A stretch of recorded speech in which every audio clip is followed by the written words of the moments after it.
lluvias torrenciales, inundaciones, vientos huracanados, sequías, olas de calor, olas de frío, nieve en Buenos Aires, granizo demoledor. Todo esto nos sorprende y hasta nos parece pintoresco, pero es debido a los cambios climáticos. El cambio climático afecta a todo, afecta a la salud, afecta a la producción. ¿Realmente sabemos a lo que estamos expuestos? Esto es Bichos de Ciudad. Bichos de Ciudad. Esto es Bichos de Ciudad. El cambio climático es una realidad compleja y es difícil de transmitir y de entender tanto para el científico y mucho más para el ciudadano común. El calentamiento global es lo que nosotros llamamos problemas globales. Quiere decir que son transversales también a los demás problemas y tienen interacción con los demás problemas. Para mucha gente, cuando empezamos a hablar de cambio climático, el cambio climático lo ven como algo lejano en el futuro y el cambio climático ya está entre nosotros. El tránsito obviamente es uno de los causantes del calentamiento global con muchas otras causas. O sea, cuanto más combustible fósil, quiere decir petróleo, derivados del petróleo, nosotros quememos, que tiene que ver con quema de biomasa, más vamos a estar contaminando el aire y produciendo un mayor calentamiento. Todas las tormentas severas de los últimos años representan prácticamente el 90% de las tormentas severas registradas en la ciudad de Buenos Aires en los últimos 100 años. Así que es un hecho que hay una señal de variabilidad por lo menos y probablemente cambio que afecta a todos, pues si se inunda el barrio donde uno vive, trae consecuencias para la persona, trae consecuencias para la ciudad y trae consecuencias para la economía. Nosotros hoy sabemos, por ejemplo, que hay sustancias químicas que antes ignorábamos porque se ponen en el mercado solamente con el ánimo de comercializarlas y cuando se descubren nosotros ya sabemos que tienen efectos sobre la salud. Hay sustancias que atraviesan la placenta, que aparecen en leche materna. La Unión Europea tiene un trabajo que dice que los niños nacen con más de 300 químicos de síntesis en el cuerpo. Esto quiere decir que están presentes en el momento del desarrollo. Y hoy sabemos que hay dos tipos de efectos que nos preocupan. Uno es el deterioro del coeficiente intelectual, de la intelectualidad de ese chico, la memoria, la capacidad de aprender, que está muy relacionado con esa presencia de químicos en el momento del desarrollo del cerebro y la capacidad de pensar. El tema es delicado porque para todo el mundo hablar de cuestiones ambientales es algo en el futuro, generalmente de un grupo de locos denominados ecologistas, cuando en realidad nosotros vivimos gracias al medio ambiente, al entorno natural. Eso nos tiene que llevar sí o sí a un cambio de paradigma en nuestra forma de vivir, de consumir, de gastar la energía.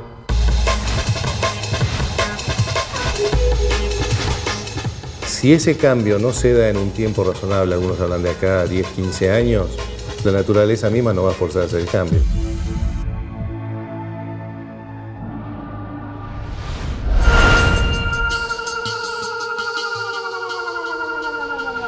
La contaminación ambiental incrementa la temperatura ambiente en 1 a 2 grados cada 5 años y acerca la temperatura mínima con la temperatura máxima.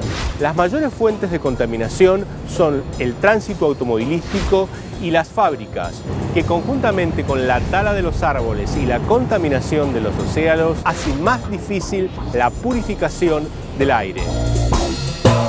En nuestra ciudad viven 3 millones de personas, distribuidas en 47 barrios. ¿Cuáles son las fuentes de contaminación más importantes del medio ambiente? La contaminación de Buenos Aires por ahora básicamente es por transporte y por generación de energía con las centrales del puerto que están quemando fuel oil de vuelta como hace años.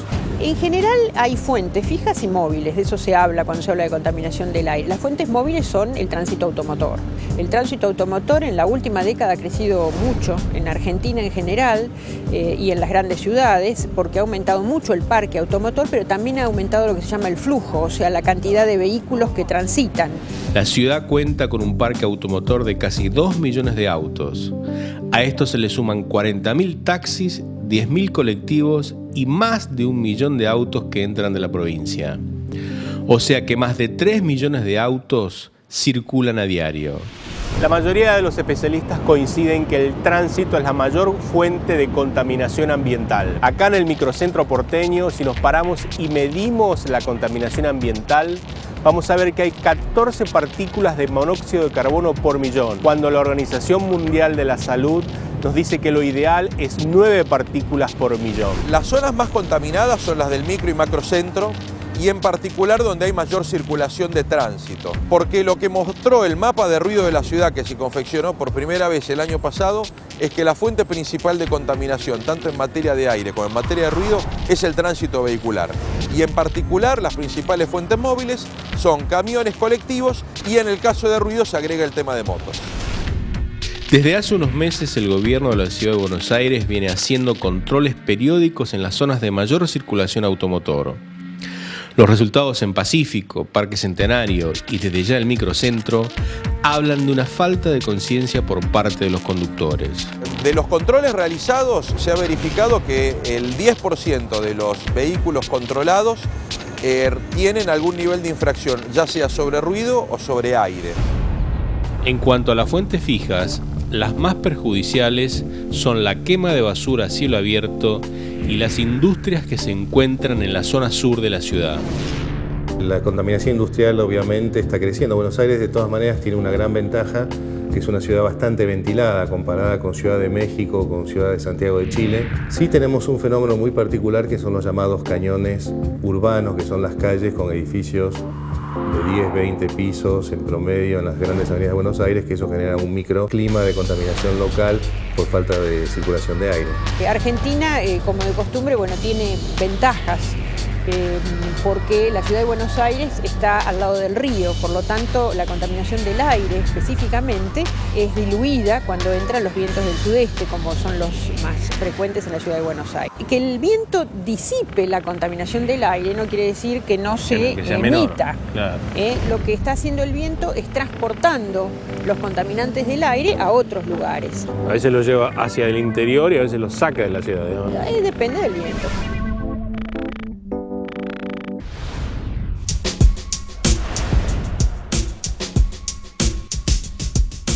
En los hospitales porteños públicos se incrementaron un 33% las consultas por asma. Realmente, ¿cuál es el verdadero efecto que tiene en nuestras vidas la contaminación ambiental? La relación entre salud y ambiente es muy estrecha. En un ambiente sano yo puedo tener personas sanas o más sanas o mejor calidad de vida. En un ambiente enfermo voy a tener personas seguro con peor calidad de vida y con más enfermedad. ¿Cuáles son las patologías más frecuentes que se encuentran referentes a la contaminación? Hay algunas patologías que se llaman centinelas. Exacto. ¿Por qué se llaman centinelas? Porque se ha observado que en general los grupos humanos, o sea, la raza humana, presenta estas patologías, aumenta la incidencia, se llama, a medida que hay un ambiente con más problemas. Contaminación. Por ejemplo, en lo que hace a la calidad del aire, está el asma.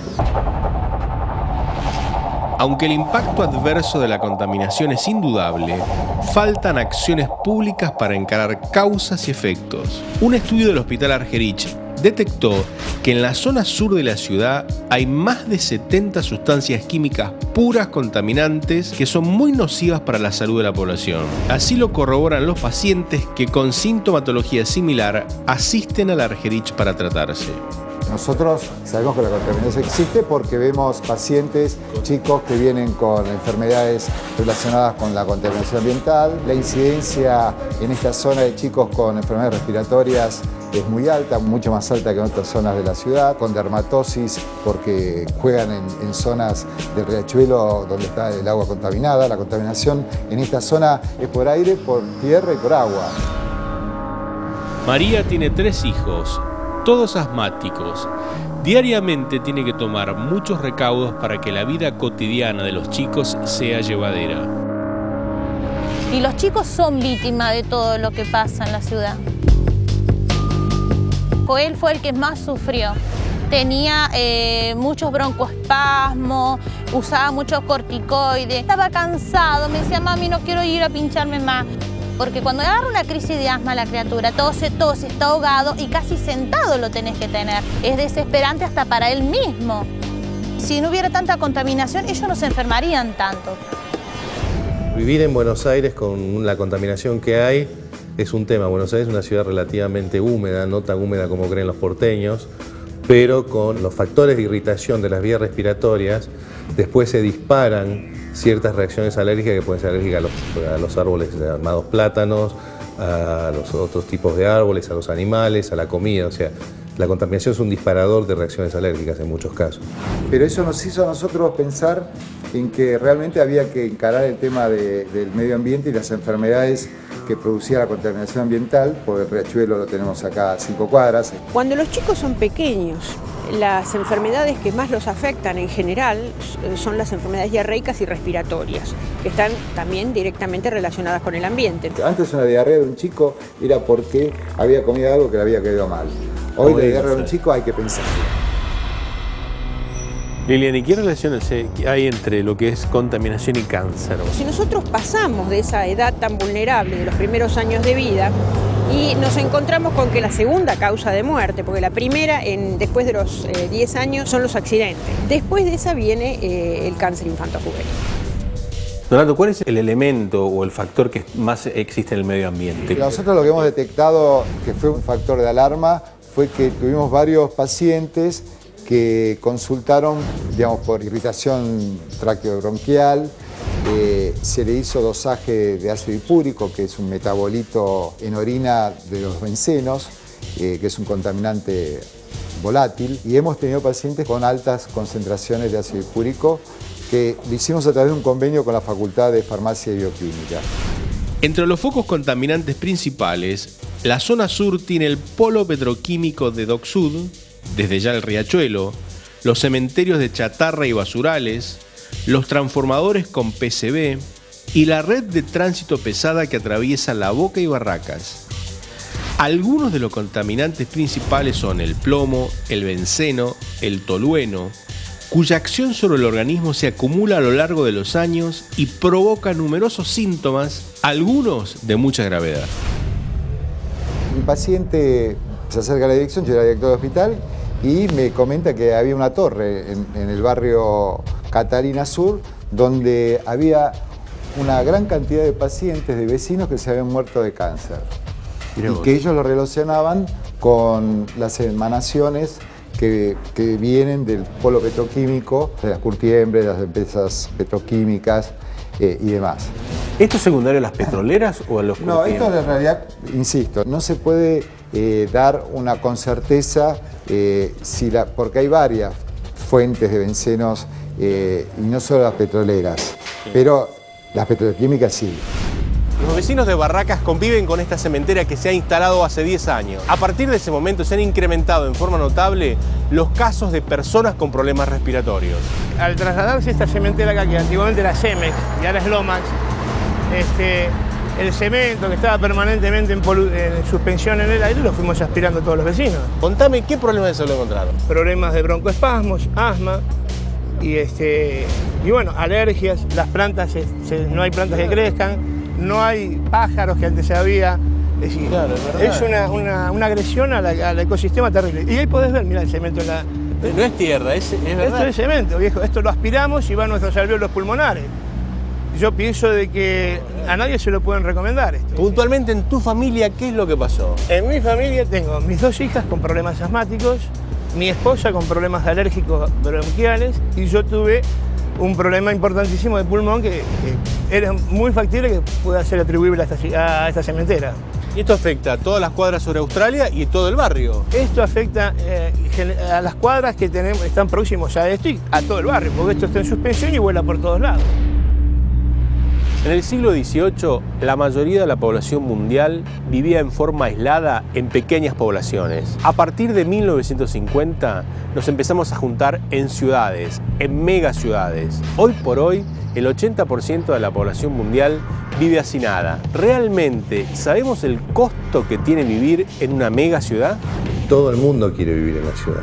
De hecho, hay un problema grave en el planeta que es la sobreurbanización.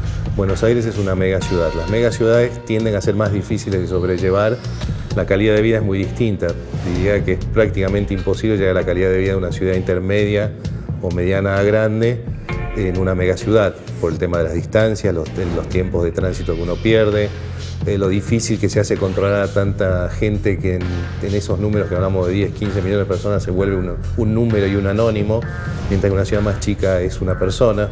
En realidad la ciudad nos enferma un poco. Y yo creo que nos enferma, yo creo que es un tema que hay que debatirlo, digamos, vivimos en una ciudad que tiene que ser mucho más sana, que los problemas sociales son la fuente de enfermedad y que abarca no solo a la gente más pobre, fundamentalmente, pero también a los sectores medios. El tema de bronquiolitis, obviamente que afecta a la gente que vive en una casa donde duermen 10 chicos, pero también a los chicos de clase media que mandan a una guardería. Si nosotros, toda la raza humana, se da cuenta de que estamos en una inflexión y que este despilfarro de los recursos, ¿no es cierto?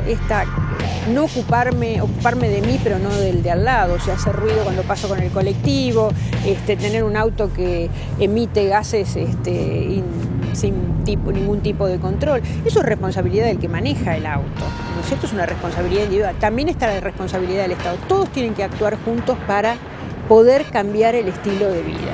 Yo creo que esta ciudad nos enferma de los nervios, como está hoy, nos enferma en otros aspectos de la salud y nos hace vivir probablemente angustiados o cansados o deprimidos porque vemos que podría ser una ciudad mucho más amable para con su gente. ¿Y cómo ves el pronóstico si no trabajamos sobre este tema? El pronóstico es que tenemos que curarnos de alguna manera. ¿Cuál es el primer paso para curarse? Primero, reconocer que usted no está enfermo. Exacto. Si uno no reconoce que está enfermo, vamos a seguir cometiendo los mismos errores y eso sí nos va a llevar a una muerte segura. Exacto. Pero si nosotros reconocemos cuáles son los problemas, reconocemos cuál es la responsabilidad, lo que se terminó por seguro es la forma, el estilo de vida que nosotros veníamos teniendo. Eso, sin volver al estilo de vida de que tenemos que volver a las cavernas, no, eso no. Pero el estilo de vida del derroche se acabó. Creo que hay que tener, digamos, una visión sistémica, una salud para todos realmente y que la ciudad tiene que ser saludable para todos. No se puede vivir como se vive en la zona sur de la ciudad de Buenos Aires en las condiciones que se vive, digamos. Es imposible estar sano. La ciudad de Buenos Aires, si no empieza a planificar ya como capital federal, como el área metropolitana, y con el entorno del Gran Buenos Aires, políticas de desarrollo de la ciudad, planificación urbana, planificación territorial, yo diría que algunas estimaciones dan para el 2020, otras para un poco más adelante, va a ser una ciudad invivible, con problemas de agua, problemas de transporte, problemas de calidad de aire. O sea, si no se toma conciencia que esto es así, vamos mal. Creo que en ese sentido, si los próximos 5 gobiernos de Buenos Aires, es decir, por los próximos 20 años, mantiene una línea coherente de políticas en materia ambiental, nuestros hijos van a poder decir que Buenos Aires realmente tiene Buenos Aires. El problema, como decía un político inglés, es que la realidad de la gente es de mediano y largo plazo y la realidad de los políticos es de 4 años. Muchas preguntas sin respuestas. Todos somos responsables de nuestra calidad de vida y de la contaminación ambiental. La próxima semana seguiremos descubriendo qué nos hace Buenos Aires y por qué somos bichos de ciudad.